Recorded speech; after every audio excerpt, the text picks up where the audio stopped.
Good evening and welcome to another edition of Tigers Roar right here on Pelican Sports TV, Baton Rouge, Lafayette, and New Orleans. We're here each and every Wednesday night live. If you're catching us Thursday, Friday, or Saturday, you got a little replay going, but we appreciate you being tuned in. I'm Tommy Chrysan of Pelican Sports TV. On my left, NFL scout, Fox Sports football analyst Chris Landry. Chris, how you doing tonight? Tommy, I'm doing well. Good to be with you as always. Man, I thought you had the referee shirt thing going tonight, but those stripes are going the other way, huh? I guess so. It was clean. You weren't expecting that. No, it was clean. Hey, as we talked about last week, the season's rolling along, not going to stop. Halfway point in the regular season for many of the teams around the country, and in particular for LSU. And we have a better idea now of who's good, who's bad, who's looking like they might be there at the end, and who's looking like they won't. They'll be at the bottom of the end. And this LSU team doesn't need any breaks because they make their own breaks. This is an outstanding team. It looks to be getting better and better offensively each week, but boy, they are getting breaks. I mean, you got just a decimated Florida team that came in last week. You got a Tennessee team that's not very good, not even as good as Florida. And you go on the road certainly, but they lose their quarterback. Just everything seems to be the difficult schedule that is talked about is not as difficult once you go through it and you see how some of the teams are not as good as we thought at the beginning of the year. But hey, this LSU team is very good, and certainly it's looking like a big-time matchup towards the end of really beginning of November. Well, you know, Chris, I don't care what level of sports, when you get to a championship or to a very, very successful season, you can always look back.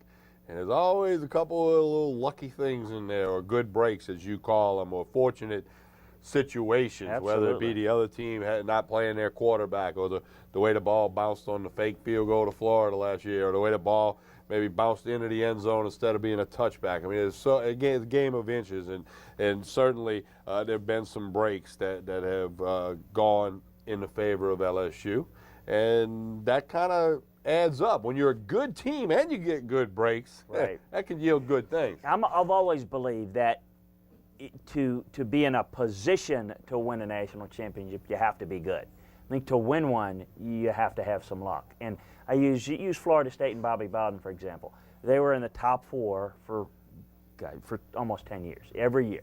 You know, but it looked like they were a favorite to win the national championship every year. It looked like they could have won. Felt like they were in a position to win 7 or 8. And they only won a couple. But, you know, I think that is the true sign of greatness, when you can be consistently good to put yourself in a position to win.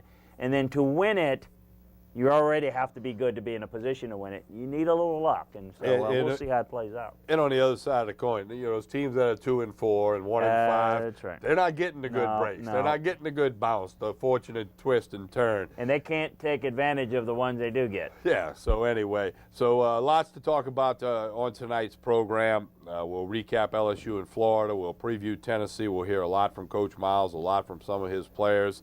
We will take our weekly run through the LSU athletic department. We'll speak to Brian Lazar of TigerBait.com. We got a lot on tonight's show, as we always do on Tigers Roar, hoping you'll spread the roar. Baton Rouge, Lafayette, New Orleans, streaming on the internet at PelicanSportsTV.com. One story that broke shortly after we got off the radio today, a story that came out that after a 13-month investigation, the NCAA has revealed that it had found no major infractions against Auburn University in the recruitment of Cam Newton, or some other players involved with some other things. So good news, good break, if you will, for Auburn. No major violations have been found. They have closed the book. They said they would reopen it if they had reason to. But right now the book's closed on something that got a lot of publicity. Well, and regardless what you think that might have happened, or just what happenstance, certainly around the world of college football coaches, there's a lot of speculation of, it smells like something was there. The reality is, you're right, they haven't found anything. And I go back to when I got asked a lot, particularly on national radio, my Heisman vote. You're going to vote for Cam Newton? Well, yes, I am. He's the best player in college football. And well, what about, would at this point, if everybody said, you know what, I'm not going to vote for him because I don't know. Now, this doesn't mean nothing happened. It means they did not find anything. Or were unable to prove anything. There you go. Whether anything happened or didn't, the NCAA has found that they have found nothing. So his Heisman Trophy, the national championship, some Auburn folks I know were a little bit worried about how that may be taken away. That's gone and over and done with. It doesn't mean that the NCAA always says this when they close it. If there's new information that's brought to light, it doesn't mean we can't revisit this. But I can tell you they're not going to close it today and then reopen it a week from now. I think they pretty much Something major would have to break out. It would have to be something else that was really not pertaining to this. But this, I think they've exhausted all avenues and couldn't prove anything. We want to remind you Pelican Sports TV presents Pelican Sports Radio Monday through Fridays from 3 to 4 p.m. on the Score 1210 a.m. in Baton Rouge. That also streams online at the Score 1210.com. That's Monday through Friday, 3 to 4 p.m. Taking your phone calls, mixing it up. A couple of different guests, little features during the week. Chris Landry and me, Tommy Kreisand, each and every weekday afternoon. Again, that streams on the internet at the Score1210.com. Each and every Thursday, it's the weekly edition of the Chris Landry Show from 2 to 3 p.m. Same station, the Score 1210 a.m., the Score1210.com. Chris takes you inside the scene, inside the war room, behind the scenes, football.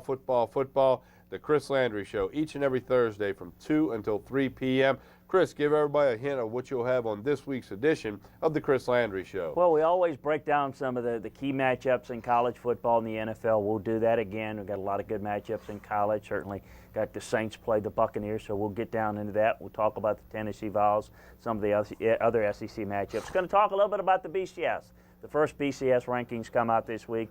Can I kind of lay the groundworks and the rules and what to expect Sunday and every other Sunday coming out with the BCS rankings and how it might shape up, and certainly want to get into that. It's midseason in college football. I'm going to have my midseason college football All-America team based on film grading. We'll do that, and we'll have a little bit of a tribute, talk a little bit about someone that we lost that I got to know pretty well, Al Davis. I'm sure you all know by now. The 82-year-old owner of the Oakland Raiders passed this past Saturday, and we'll have a little bit of a tribute to him. So all of that and a lot more on the football show tomorrow. And don't forget, you can keep up with all the activities of Pelican Broadcasting by going to Facebook. Friend us at the Facebook page, over 2,600 friends now. We certainly appreciate that.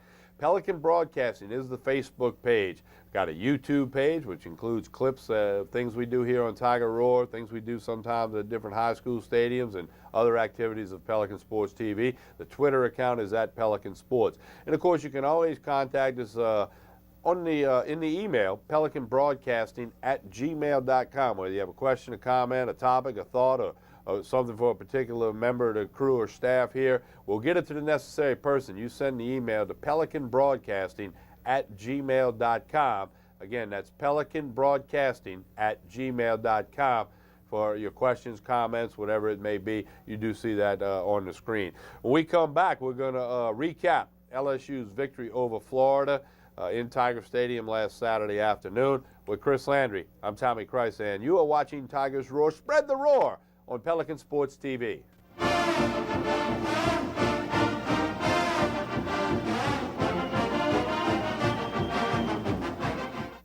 Hello, I'm Rohan Davey, and you're watching Pelican Sports TV. Hi, I'm attorney Kerry Bryson.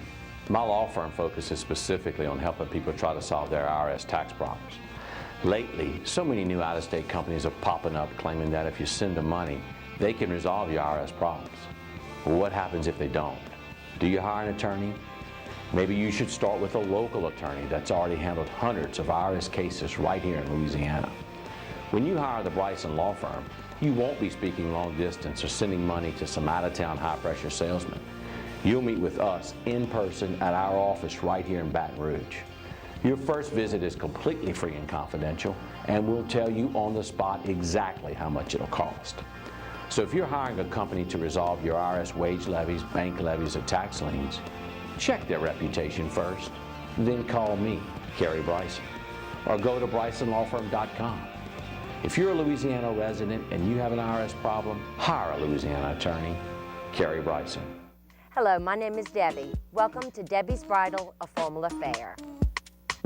Come see the many great lines we carry in bridal, bridesmaids, mothers, flower girls, tuxes, and more. We also carry over 25 top designer lines in debutante gowns, Mardi Gras, pageant, and prom. Come meet me and my staff with over 30 years of bridal and pageant experience. Debbie's Bridal, a Formula Fair, Burnside and Gonzales, where service matters. The family dental practice of Dr. Farrell Furget Jr. and our highly trained staff are dedicated to providing care and treatment to our patients of all ages in all aspects of dental care. 23 years of experience and advanced training in cosmetic and restorative dentistry, TMJ, and treatment of snoring and sleep apnea allows Dr. Furget to assist you in achieving the best in dental health. Call us today at 292-9700 to schedule your initial evaluation, because we know how to make you smile.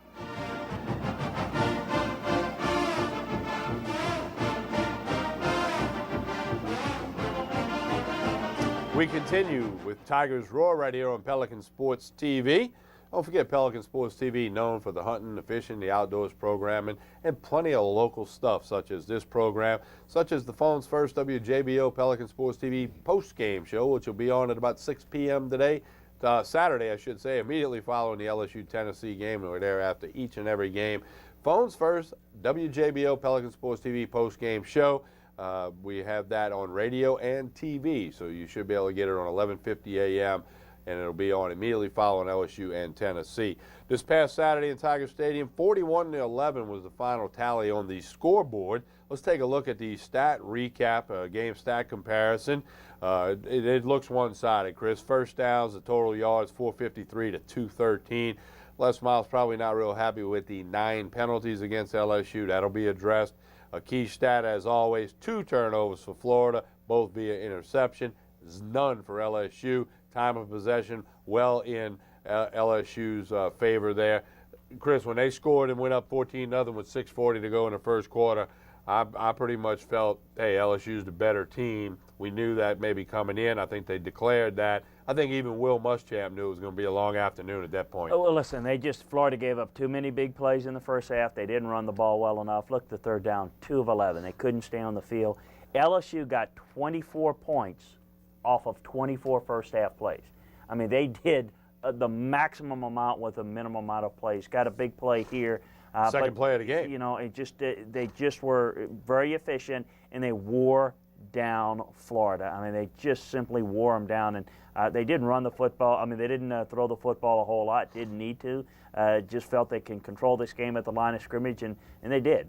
LSU threw the ball only 4 times on 29 first down plays. So they controlled this game on the ground. I thought Spencer Ware was the most, as we see him here, the most physical player in this game. The offensive line did a great job up front, without question. LSU 41 out of the 63 offensive plays, 41 snaps were out of the 2 tight end sets.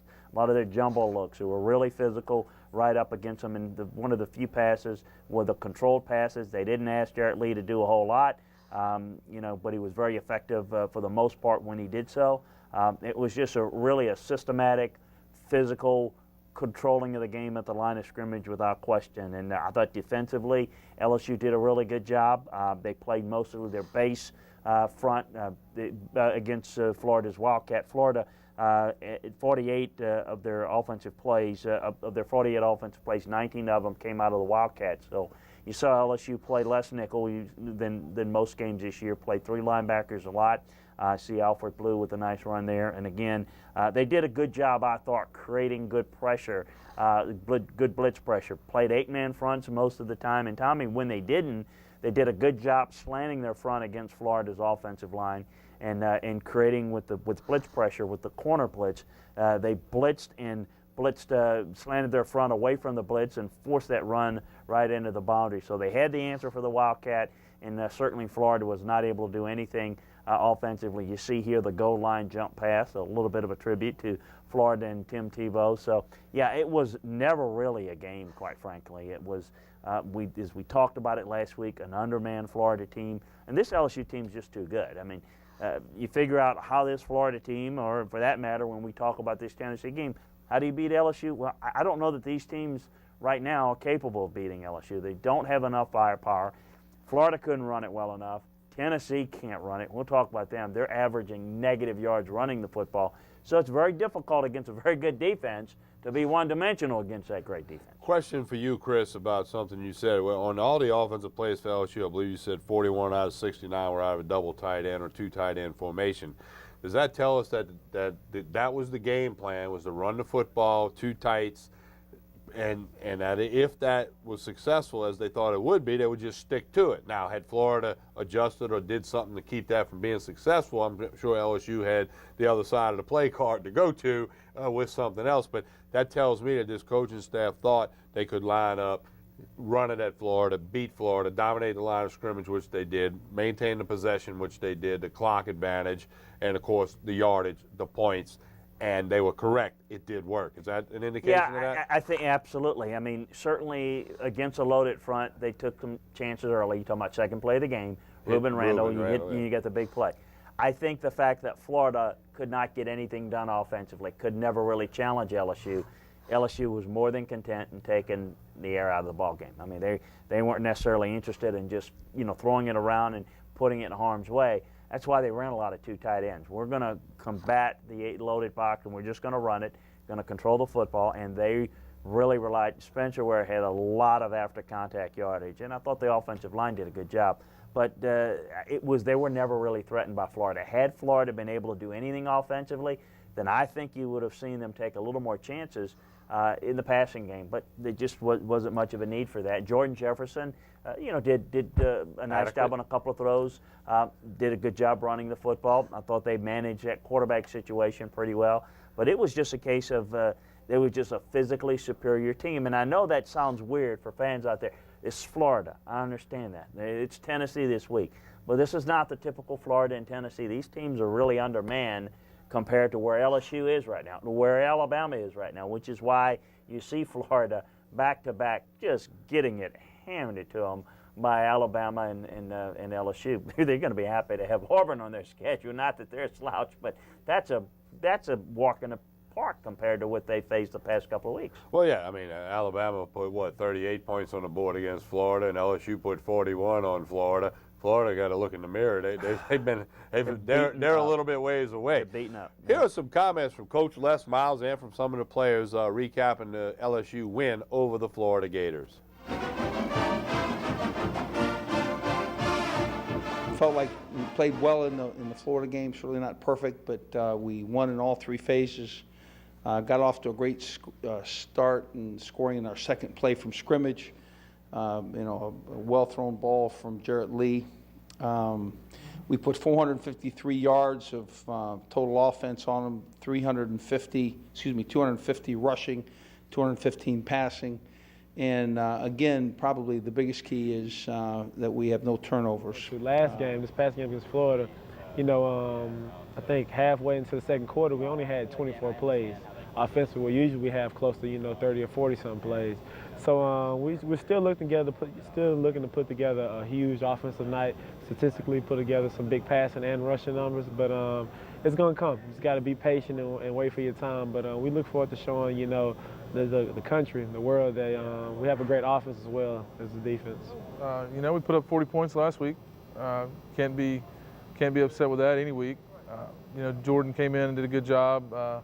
Gave us a chance to swap it up on people, break some tendencies, and Jordan ran the ball, threw the ball well. Jarrett threw the ball well, and they feed off of each other, and it's really great competition for the two of them. So we love it. Well, I knew I was going to be called on upon. Whenever the passing game was called out, and because there's a man team, and in our offense, the X is the person that beats man-to-man coverage. So I knew Jarrett's going to look for it to throw me the ball, and I did a great job winning for him.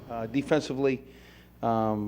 They play with great intensity. They again, not perfect in any way, but are playing the style of football that we need to have from them, play after play, so that we can do the things that we want to do. They held a very explosive Florida team to 200 yards less than their season average, and and again, we're getting takeaways with 2 interceptions. It again gives the offense the opportunity to add possessions and add opportunities to score. They were able to produce that many yards And we know it's Florida, they like to spread you out, and not having your starting quarterback hurts you a little bit. It feels good, but it's just a win, and we don't really put anything, other than, it was just an SEC win. We needed to win the game, and, it's just no extra effort going into that win.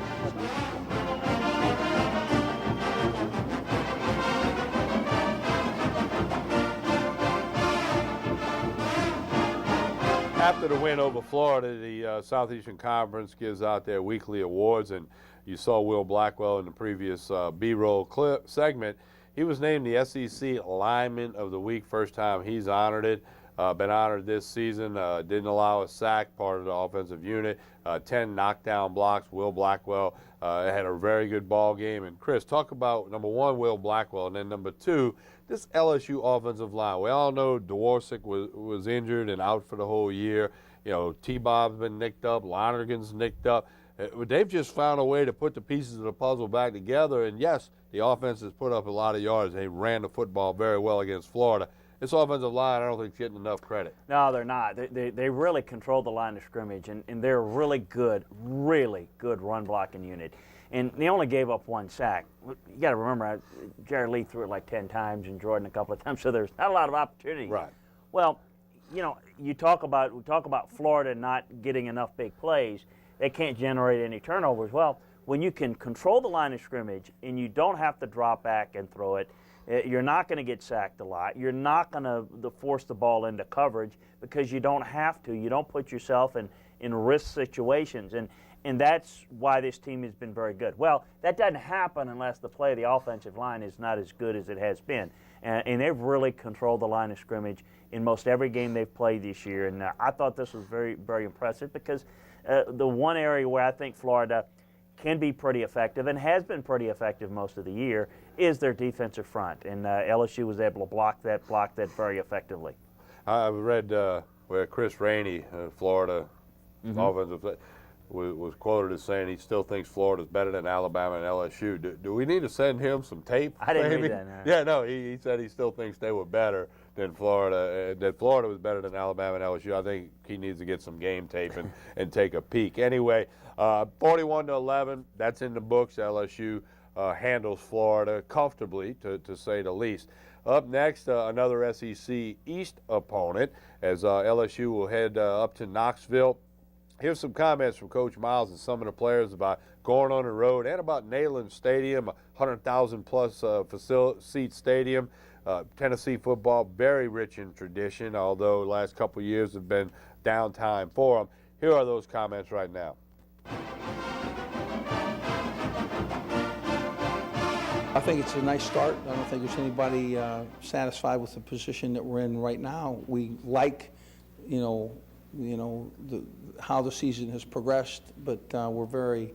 We look forward to the next games, and it's always in this season and in every season. It's always about the next game. It's never about the last game, and I think our guys are looking forward to Tennessee. I think they recognize that they accomplished a nice victory over a very quality opponent last Saturday, but it's time to go on. We're very excited. A lot of guys around here really, they've never played in that stadium over in Tennessee. I've never been there, so it's a lot of excitement. We want to go there. They're a great team. We just want to go there and keep doing what we have been doing and just play well together and hopefully come away with the win. Well, I think the fans kind of help us out a lot. They bring a lot of hostility, and they kind of get our mode going a little bit. Get a little fire underneath us. We go out and play very aggressive, very physical, and we bring it toward our opponents. Yeah, I said it's exciting. I like going away to other teams, playing on their field and beating them at their house, I think it's very exciting, to go in their house and beat them.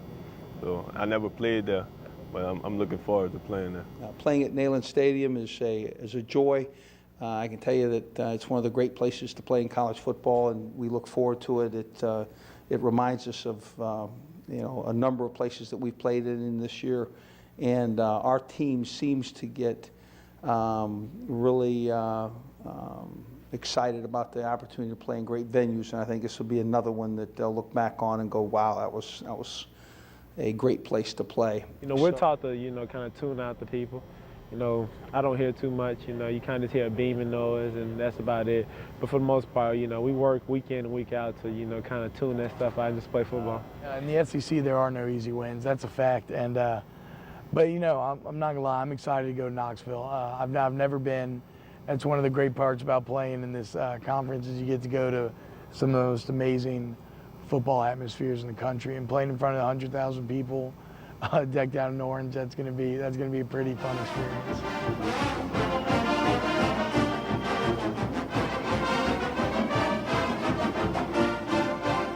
You know, Chris, there's a lot of cliches in life, a lot of cliches in football, and one that kind of applies to both is what a difference a year can make.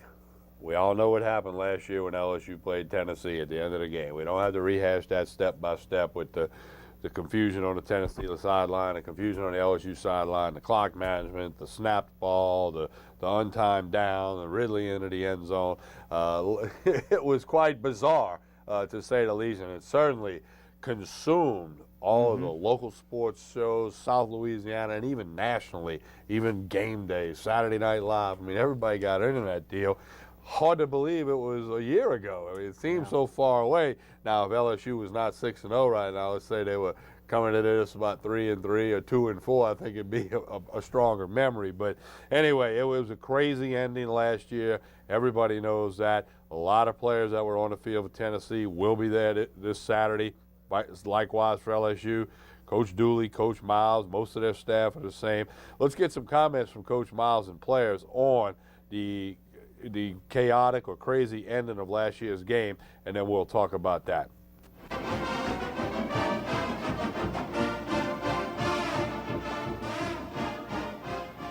Yeah, you know, obviously that Tennessee game from last year, it's one that I think is kind of connected to me and the media, but it's just it's a good memory. Just every win in Tiger Stadium, that was a great memory to me. Victory is victory, you know, any way you cut it. And I can tell you that the enjoyment that I had after that game was significant with the feel of victory. And so I don't know if there's a bad taste in anybody's mouth that way in any way. I can tell you that we did the things that we needed to do in unusual circumstances to get victory. And daggone it if I didn't enjoy it, and I'm going to stay that way. My mom wasn't at the game, but she told me on ESPN they said LSU loses to Tennessee, and then 2 minutes later it says LSU beats Tennessee. So it was the weirdest feeling thing. You lost the game and then turn around and winning it. I'm not really sure what all happened still. It's just one of those things that you happy with the results. You don't really care how it happens. So it was weird. That's one of the weirdest games I've ever been a part of. Like I said, probably the first game I've won and lost on the same day, and but it was weird. But at the same time, yeah, I do remember the ball going past Jordan. I'm like, I can't believe we lost this game. You know, we had a great opening drive with Jordan went 80-some yards. So I thought offensively we were gonna have a heck of a day, and then we kind of stalled from that point on. So when you get in games like that, you can't do things like that. We have to be able to play consistent football on both sides. Such an emotional roller coaster, you know. 1 minute you thought you lost a game, then you come up with a victory. I mean, but you know, this game we're looking forward to, you know, a better performance. Hopefully, it won't be as close and don't be, you know, as tight as it was last season. You know, I actually thought the game was over, and you know, I was getting ready to pack my stuff in, and I heard the whistles, and you know, it was like a story, like a written story, you know, and just fortunate that we ended up, you know, where we were.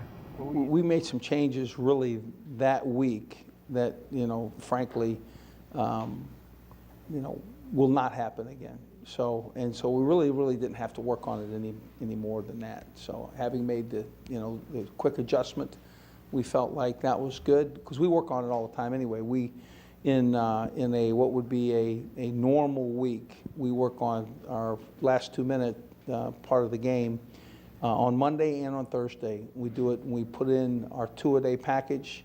They're the first series that goes in. So we work on it a lot anyway.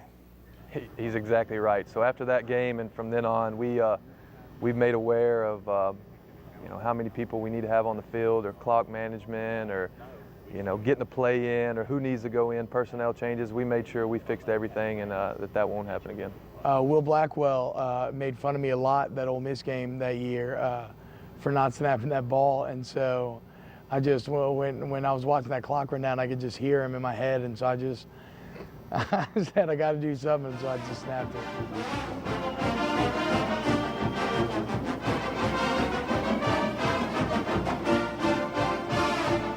When we come back, we're going to talk more about Tennessee and this year's version of the game. But before we go to break, we have a LSU stat of the week for you, brought to you by the Bryson Law Firm, Kerry Bryson, offices in Baton Rouge, Lafayette, and New Orleans. We certainly appreciate his support.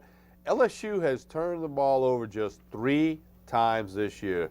2 fumbles and interception, Chris, as you know, those turnover stats. When you have numbers like that through 6 games, that's going to yield a lot of wins. There's no doubt that's the biggest difference that I see between this year's team and, frankly, the last 2 years' teams, is their ability to protect the football and certainly their ability to be able to salt games away.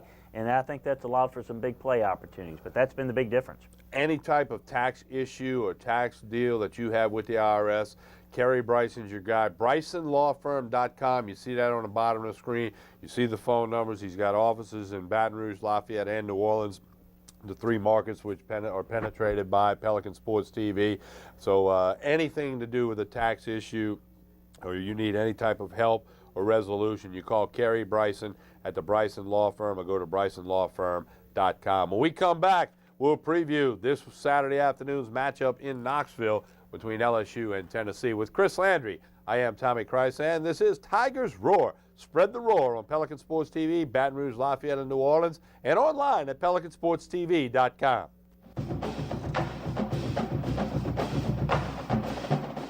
Hi, I'm Joe Horn, and you're watching Pelican Sports TV. BetterBatonRougeJobs.com has been extremely beneficial for the TM Automotive Group. And what stands out to us, it's easy to use, not only for us, but it's easy for the applicants. And it's the quality of applicants that we get. It's timely. We post something in the morning. By that afternoon, we have double-digit applicants. And again, it's the quality of the applicants.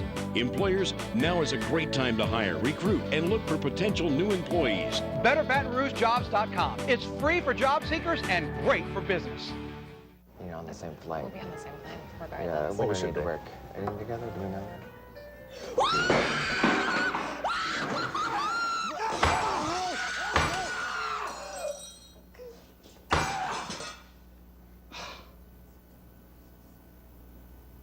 Got it. Thanks, Dave. The big, brilliant, thin Samsung Infuse 4G. Only from the network of possibilities, AT&T. Pelican Sports TV presents Pelican Radio. Get ready to mix it up with me, Tommy Kreisen, and Chris Landry, weekday afternoons from 3 to 4 p.m. Pro sports, college sports, high school sports, and much more. On the Score 1210 a.m. and on the internet at thescore1210.com. 40 years, 4 decades, nearly half a century. That's how long the citizens of Greater Baton Rouge have chosen Richards Honda. A simple, sincere, and honest process. Louisiana's oldest and most experienced Honda dealership for over 40 years, Richards Honda.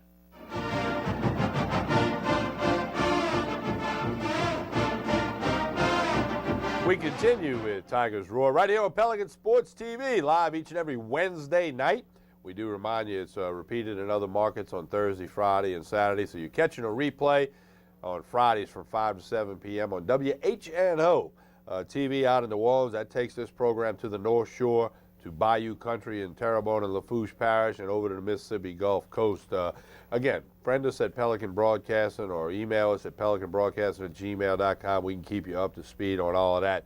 This year's Tennessee team, still a work in progress, especially now Tyler Bray, their young quarterback, got a broken right thumb. He obviously will not play against LSU. They'll have to go to Matt Sims, who got in the game a little bit last year in Baton Rouge. Does not have a lot of experience right now. But this is a Tennessee team that's a work in progress. Well, you're being kind because they are really struggling big time to run the football. They were a negative 20 yards rushing against Georgia. The last 2 weeks against Florida and Georgia, averaging a minus 14.5 yards rushing. They can't get anything done on the ground.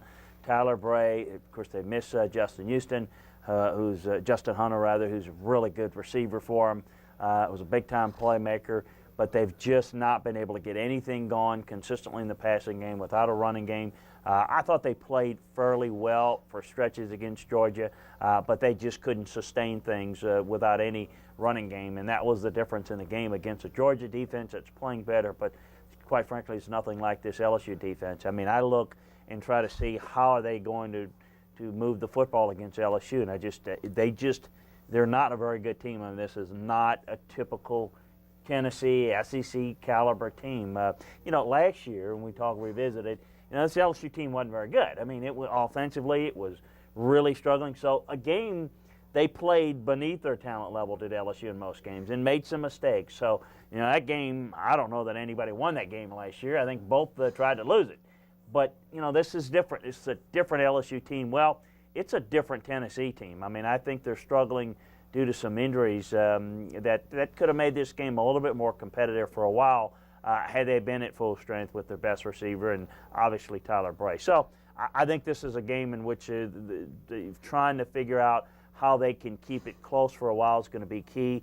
How to find ways to run the football is going to be very difficult. Matt Sims is he can throw it effectively enough, but he's not a frontline quarterback consistently. And against this defense, high pressure defense, that they're gonna force him to the air and pressure him. Now we do have some comments from Coach Miles and from some of the players about this game. Again, it's on the road. LSU will travel on Friday. They'll stay in Knoxville near the airport, and then they'll have the kickoff shortly after 2:30 on Saturday afternoon on CBS TV. Here are some comments from Coach Miles and the players about this Tennessee football team.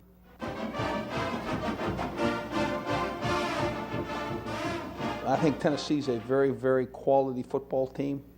They're physical. They're 3-2 overall. They're 0-2 in the SEC. But Derek Dooley, in his second year, is doing some great things. They got their guys playing hard every down. They're very quality in special teams. Offensively, they move the football. Defensively, they give you a number of looks that you have to prepare for.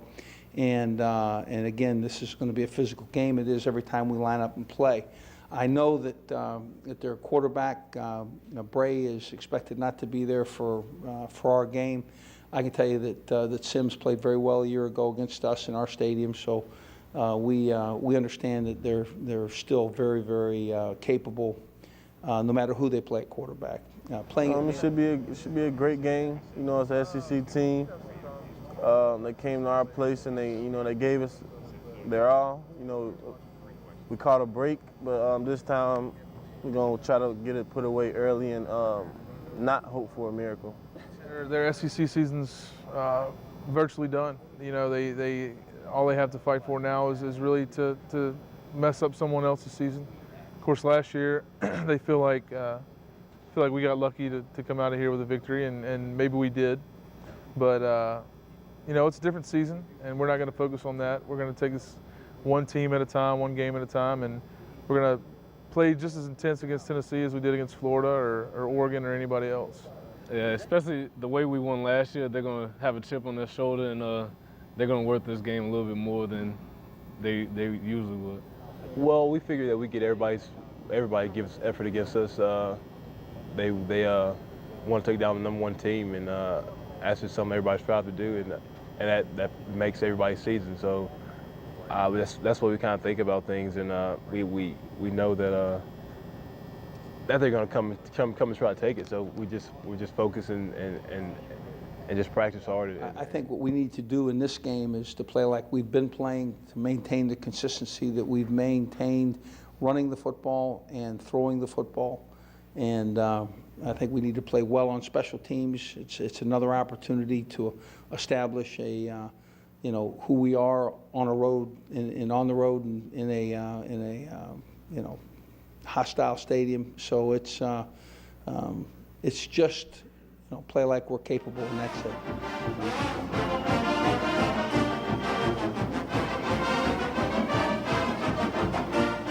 A little oddity. We were catching some clips there of, where I'm going with this, Tennessee playing Montana. And Montana has Montana on all their uniforms on the chest. And Joe Montana's son is a quarterback on that team, so he has Montana on both sides of his uniform. I don't know that that's ever happened No, I don't know that it is. I didn't a know little that's where oddity. You didn't know where I was going there. There is a town in Montana named Joe. Okay, Joe Montana. Well, that could really get confusing. But anyway, the Volunteers are coached by Derek Dooley, and of course he was at LSU with Nick Saban. In fact, one year I was a media celebrity coach for the spring game. They did that for a couple of years, and Derek Dooley was the sideline head coach of the team that me and Buddy Sanji of the Score 1210 AM were media coaches for. I forget whether it was the purple or the gold or the white, but. So I got to interact a little bit with Derek and stand right next to him when he was doing the coaching thing, and that was a cool experience for me. But Derek Dooley's the head guy at Tennessee. His second year there, as you see on the graphic, was at LSU, went down to Miami Dolphins with Coach Nick Saban, went over to Louisiana Tech as the head coach and athletic director. He actually filled both roles there. Then when Lane Kiffin left Tennessee, he got the opportunity to go to Tennessee, become the head coach. Of course, his father, a legend in the SEC, Vince Dooley, a national championship, among other things, at Georgia. And Derek Dooley, your take on him as a head coach? Well, certainly I think he's still young in his stage, certainly a little time at Louisiana Tech. And I think the issue that makes it difficult, even in his second year, it's too soon. And when you consider, I hate to put it this way, but there's no other way I can phrase it, the damage that Lane Kiffin did in his 1 year at Tennessee, I think it's made it very difficult to truly evaluate Derek. Have they done a good job? Have they had a signature win in 2 years? No. But I think when you look at a coach, one of the rules of thumbs in evaluating coaches and the coaching search work is, the first couple of years that a coach is there, it's more reflective of what was done prior to him. So whether win or lose, it is more reflective of what was there before. As you get into that third year, you start to get a feel for what this coach can do.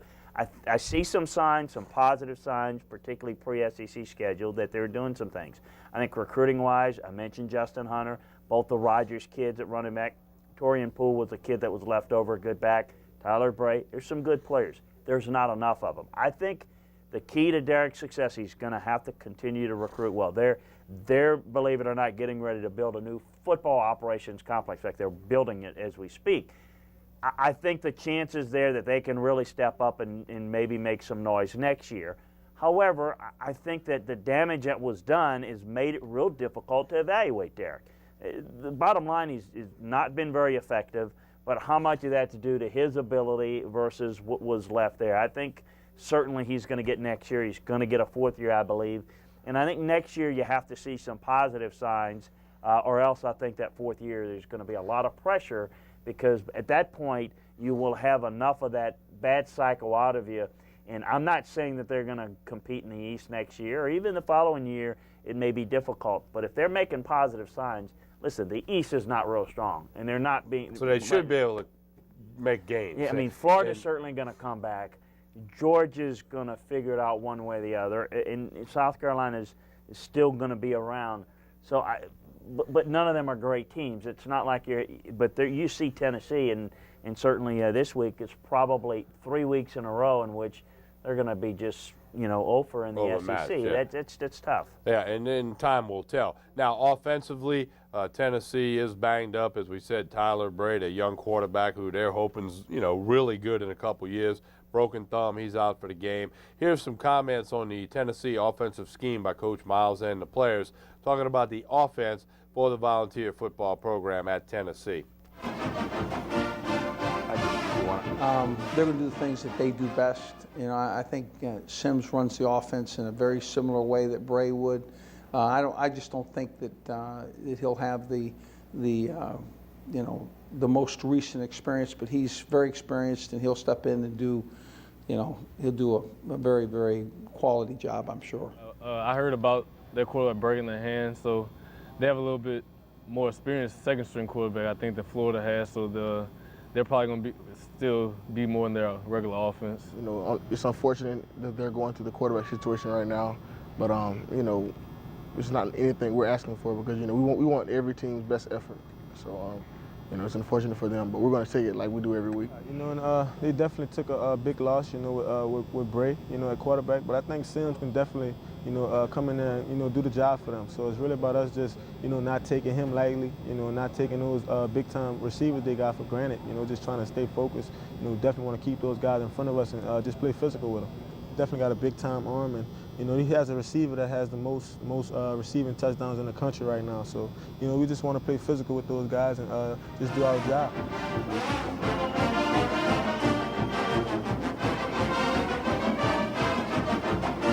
As I'm sure you've heard by now, quarterback Tyler Bray will not play. Matt Sims, the youngest son of Super Bowl winning quarterback Phil Sims, limited experience on the year. You can see with those numbers, 6'3", 210-pound senior. Got in the game last year in Baton Rouge. What's the book on him? And again, they're not coming in with the guy that they want at quarterback, but due to injuries, it will be Matt Sims. Right, but Bray's got a little bit more skill set that can throw the football accurately downfield. Matt came in against Georgia when Tyler had the injury and did a nice job moving him, having an entire game plan. Game plan won't change. It'll still be a lot of power looks. But again, I think that in terms of the short, the medium passing game, I think he can effectively run that. They've got to try to get a running game going. Torian Poole's their best back without question. The offensive line's a solid unit, not a great unit. Dallas Thomas, their left tackle, is a kid from Baton Rouge area. Went to Scotlandville High School, and he's their best offensive lineman. But their ability to get good run creases for the run game has been a problem for Poole, and without that, Sims, not real mobile. They could be in for a long day. Michael Rivera is a solid tight end that they'll work a lot in the shotgun and work him on the wheel route underneath. But, you know, not a lot of playmakers. With Justin Hunter out, I mean, Derrick Rogers at the Z position and Zach Rogers at the slot position, they'll try to work in, and they're going to need some big plays, some run-after-catch ability out of those guys this week. You know, if they can, I think that they'll work the short passing game, work the perimeter if they can early, and try to create some run opportunities. That's really their best chance here, without question, to get anything going offensively. And, of course, we take a look at the graphic matchup, LSU and Tennessee. As we have talked about, again, it'll kick off a little bit after 2:30 in Knoxville on CPS. You see LSU #1 in the AP, 2 in the USA Today, 6-0 overall, 3-0 in conference play last week, defeating Florida 41-11. Tennessee not ranked, 3-2 overall, but 2 of those 3 wins were Montana and Buffalo. That's not exactly earth-shattering wins. 0-2 in conference play as the Bulldogs went into Knoxville last week, and Georgia won that game 20-12. So they'll square up in Knoxville this week. And Chris, I mean, kind of like the Florida game. If LSU takes care of business, does what they're supposed to do, and plays to their potential, they're a much better football team than Tennessee. Yeah. I thought the most impressive win Tennessee's had this year is the Cincinnati win. Yeah. Not a bad team. And in fact, it was that point where I thought, you know, they might be onto something. Well, then it wasn't long after that. Justin Hunter goes out with an injury, and as we know now, what's happened. When you don't have a lot of depth and you lose a couple of key components, it really goes kaput. You know, defensively, they're a 4-3 front. They'll play an odd front. They play a nose tackle. Daniel Hood is a good player. Malik Jackson, a USC transfer, is their best front player on the defensive line. Prentice Wagner, free safety, is a kid from Clinton, right here in Louisiana. So they've got a couple of guys that are 2 of their best players on their team, local Louisiana kids. So it's just, you know, I think that defensively it'll be really intriguing. I expect them to walk a safety into the box and maybe even put 2 safeties in the box to try to stop LSU's run game. And that's certainly going to create some opportunities in the passing game for LSU. So I think much like against Florida, I think LSU is going to stay committed to the running game. And this Tennessee defense is not as good as Florida's defense, and by a long shot. Florida's got more players on the defensive front that are more capable than Tennessee has. So, but it is in Tennessee. I mean, we'll see. As you mentioned, it really is all about how LSU plays. I mean, this game will be as close as LSU can play it. I think if you're Tennessee, you got to find a way to make LSU go the length of the field. I mean, you can't give them good field position. You've got to make them start at their own 20, and you've got to somehow get a couple of turnovers, get some big plays in the return game, and then take your chances there. That's their best hope. When we come back, we'll get into the LSU breakdown, offensively, defensively, special teams. A lot still to come for you here on Tigers Roar. Spread the roar. Pelican Sports TV, Baton Rouge, Lafayette, New Orleans, streaming online at PelicanSportsTV.com. With Chris Landry, I'm Tommy Kreis, and we're back. Stay with us right after this pause.